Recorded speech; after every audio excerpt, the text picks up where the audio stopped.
Assalamualaikum warahmatullahi wabarakatuh. Perkenalkan, nama saya Jaima, NPM 2018-020039. Kali ini kembali lagi bersama saya dengan mata kuliah Metode Penelitian Ekonomi dan Sosial. Nah, kali ini kita akan membahas tentang sebuah review jurnal yang berjudul Peranan Sektor Pertanian dalam Perencanaan Pembangunan Ekonomi di Kecamatan Galang, Kabupaten Tuli-Tuli. Jurnal ini dibuat oleh salah seorang mahasiswa yang bernama Ramlawati, Sekolah Tinggi Ilmu Ekonomi Mujahidin di Tuli-Tuli. Jurnal Ilmu Ekonomi Pembangunan volume 1 nomor 2. Untuk pengetikan, di sini saya menggunakan font Times New Roman dan ukuran 12 untuk isi. Kemudian untuk cover, judulnya ukuran 14. Untuk jaraknya 2. Untuk abstrak saya tidak mengubah, tetapi saya hanya menambahkan sedikit dengan apa yang saya pahami dari jurnal itu. Dan untuk pendahuluan di sini saya tidak sama sekali merubah, akan tetapi saya hanya memberi sedikit pengertian yang saya pahami di dalam jurnal tersebut, di dalam pendahuluan itu. Untuk kata kunci dari jurnal ini ada sektor pertanian dalam perencanaan pembangunan. Jadi sini menyebutkan bahwa pengoptimalan sumber daya guna dapat dilakukan dengan melakukan penunjangan pembangunan wilayah kecamatan dengan mengidentifikasi komoditas-komoditas pertanian, sehingga strategi pembangunan wilayah kecamatan di Kabupaten Tuli-Tuli di sektor pertanian dapat diarahkan pada prioritas pengembangan komoditi pertanian basis yang dapat meningkatkan pertumbuhan dan keseimbangan wilayah kecamatan tersebut. Jadi di dalam jurnal ini dia tidak menambahkan perumusan masalah, tujuan penelitian dan juga kegunaan penelitian. Jadi saya menambahkannya sendiri hanya sebagai bahan acuan. Salah satu dari perumusan masalah di sini yang pertama, bagaimana peran sektor pertanian dalam pembangunan ekonomi di Kecamatan Galang, Kabupaten Tuli-Tuli. Dan tujuan penelitiannya salah satunya agar memudahkan pemerintah daerah dalam perencanaan dan pengambilan kebijakan penggunaan wilayah kecamatan di Kabupaten Tuli-Tuli sehingga akan mampu mempertahankan dan meningkatkan peran sektor pertanian dalam perekonomian wilayah. Kemudian untuk kegunaan penelitian ini salah satunya yaitu semoga dapat diaplikasikan untuk kepentingan petani dan masyarakat sekitar yang diteliti supaya mendapatkan dampak yang positif dan lebih baik lagi, sehingga akan pemerintah dalam perencanaan dan pengambilan kebijakan pembangunan wilayah kecamatan di Kabupaten Tuli-Tuli. Nah, untuk tinjauan pustakanya yang pertama ada pembangunan pertanian dapat diartikan sebagai proses yang ditujukan untuk selalu menambahkan produk pertanian untuk tiap konsumen sekaligus mempertinggi pendapatan dan produktivitas usaha petani dengan jalan menambah modal dan skill untuk memperbesar campur tangan manusia di dalam perkembangbiakan tumbuhan dan hewan. Kemudian penambahan produksi, pendapatan maupun produktivitas ini berlangsung terus-menerus.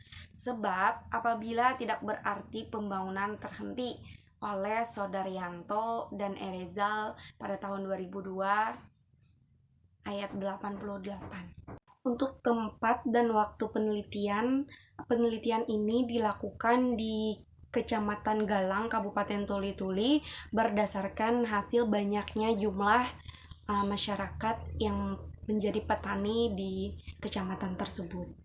Untuk jenis sumber data yang digunakan pada jurnal penelitian ini ada data sekunder dan ada juga data primer. Kemudian untuk jenis sumber data ini, data primernya dilakukan secara observasi atau wawancara langsung kepada para petani sawah yang ada di Kabupaten Tuli-Tuli. Untuk data sekunder sendiri diambil dari data-data yang ada baik itu di kecamatannya ataupun di Kabupaten Tuli-Tuli tersebut. Untuk jenis penelitian ini menggunakan data kualitatif dan kuantitatif. Nah, Untuk metode penggunaan datanya, yang pertama itu ada observasi atau pengamatan. Jadi si peneliti ini langsung mengamati proses pertanian padi sawah yang ada di Kabupaten Tuli-Tuli tersebut. Peneliti juga melakukan wawancara secara langsung kepada para petani tersebut sehingga dapat mendapatkan informasi yang relevan dan memadai. Dan juga ada dokumentasi, yaitu pengumpulan data dari sumber-sumber tertulis seperti laporan-laporan operasional, laporan keuangan, dan sebagainya. Kemudian kita masuk kepada hasil dan pembahasan. Yang pertama itu pendidikan. Jadi pendidikan ini sangat berkaitan erat dengan cara berpikir dan sangat mempengaruhi kemampuan serta keterampilan petani dalam mengelola usaha taninya. Semakin tinggi pendidikan yang dimiliki petani, maka akan lebih mudah menerima adopsi teknologi baru yang berkaitan dengan usaha taninya tersebut. Kemudian berdasarkan hasil penelitian ini, kita temukan bahwa rata-rata pendidikan dari para petani itu hanya lulusan SD sederajat. Adapun yang lulusan SLTA ataupun SLTP itu rata-rata hanya sedikit. Untuk kesimpulan dari penelitian ini, yang pertama, hasil perhitungan rata-rata total pendapatan yang diperoleh petani padi sawah per periode produksi atau 4 bulan sekali sebesar 2.974,13 hektar. Jadi kita masuk ke kesimpulan dan saran. Kemudian untuk kesimpulan di sini, hasil dari perhitungan rentabilitas ekonomi atau return asset atau juga bisa disebut ROA adalah rata-rata sebesar 75,80% untuk tiap hektarnya sekali panen.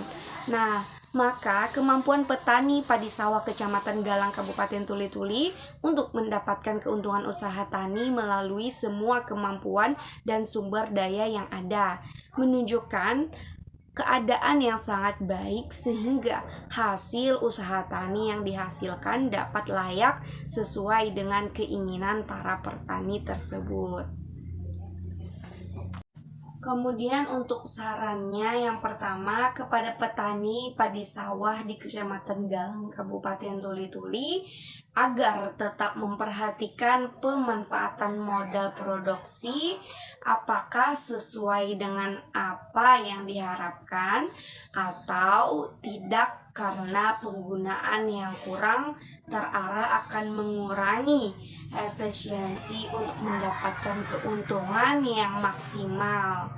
Kemudian yang kedua, dibutuhkan pembinaan yang berkelanjutan dan instansi terkait untuk memberikan bimbingan kepada petani padi sawah agar pengolahan usaha tani dengan keuntungan yang diperoleh lebih maksimal.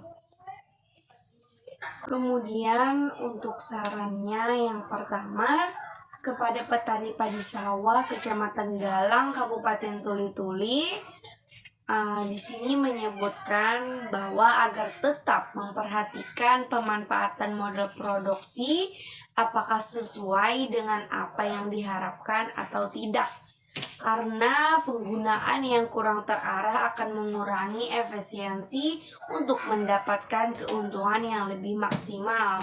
Kemudian di sini menjelaskan juga bahwa dibutuhkan pembinaan yang berkelanjutan dari instansi terkait untuk memberikan bimbingan kepada petani padi sawah agar pengelolaan usaha tani dengan keuntungan yang diperoleh lebih maksimal lagi. Untuk daftar pustaka, di sini saya mengambil beberapa dari internet, juga beberapa dari buku yang saya baca. Mungkin itu saja yang dapat saya sampaikan dan dapat saya paparkan. Terima kasih karena sudah menonton. Wassalamualaikum warahmatullahi wabarakatuh.